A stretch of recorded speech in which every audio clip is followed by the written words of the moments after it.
Hello നമസ്കാരം. തങ്കലൻ എന്ന ചിത്രത്തിൻ്റെ first day Kerala box office collection റിപ്പോർട്ടാണ് ഇന്നൊരു വീഡിയോ ഭാഗത്ത് ഉൾപ്പെടുത്തിയിരിക്കുന്നത്.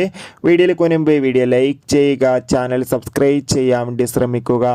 വിക്രം, പാർവതി, മാളവിക മോഹൻ എന്നൊക്കെ പ്രധാന കഥാപാത്രങ്ങളായി ഇന്ന് ഓഗസ്റ്റ് 15 റിലീസ് ചെയ്ത ചിത്രമായിരുന്നു തങ്കലൻ. എല്ലാ സിനിമാ പ്രേമികളും ഒരേപോലെയായിരുന്നു ചിത്രത്തിൻ്റെ റിലീസിനായി കാത്തിരുന്നത്.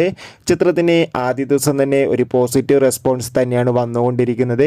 ഇപ്പോൾ ഇതാ കേരളത്തിൽ അത്യാവശ്യം മികച്ചൊരു ബുക്കിംഗ് തന്നെയാണ് ചിത്രത്തിന് നടക്കുന്നത്. അതുകൊണ്ട് തന്നെ ആദ്യ ദിവസം 1 കോടിക്കടുത്തെങ്കിലും കളക്ഷൻ ലഭിക്കുമെന്നാണ് ട്രാക്കിംഗ് റിപ്പോർട്ടുകൾ സൂചിപ്പിക്കുന്നത്. എന്തായാലും കാത്തിരിക്കാം. ചിത്രത്തിൻ്റെ കൂടുതൽ റിപ്പോർട്ടിനായി ചിത്രം കണ്ടവരുടെ അഭിപ്രായം കമൻറ്റ് ചെയ്യുക. ഈ വരുന്ന ഓഗസ്റ്റ് സെപ്റ്റംബർ മാസം ധാരാളം ചിത്രങ്ങൾ ഇനി OTT റിലീസ് ചെയ്യാൻ പോവുകയാണ്. നമ്മുടെ ചാനൽ ഭാഗം പരിശോധിച്ചാൽ നിങ്ങൾക്ക് ആ വീഡിയോ ഒക്കെ കാണാൻ വേണ്ടി സാധിക്കും. അതൊക്കെ ഒന്ന് കാണാൻ വേണ്ടി ശ്രമിക്കുക. അടുത്തൊരു വീഡിയോയിൽ കാണും വരെ ബൈ.